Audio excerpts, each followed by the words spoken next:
Руското влијание во регионот и терористите што да се борат за исламската држава го враќаат Западен Балкан меѓу приоритетите на американската надворешна политика.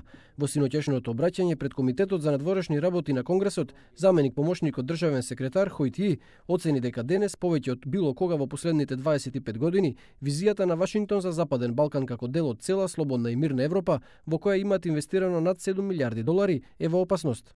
Today that vision is more under threat than at any other time since the end of the Cold War.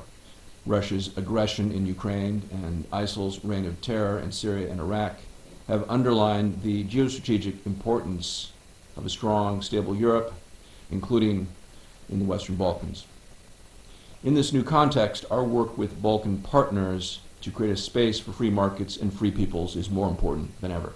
Во делот за Македонија, високиот представник на Стејт Департментот и пред конгресмените ја повтори загриженоста на Вашингтон за развојот на ситуацијата.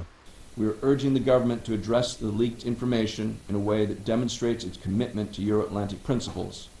We are encouraging the opposition, which is currently boycotting Parliament, to return to that body and help resolve the crisis.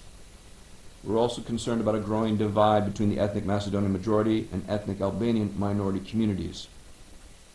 Macedonia's integration into the EU and NATO remains important for achieving lasting peace and stability in the region.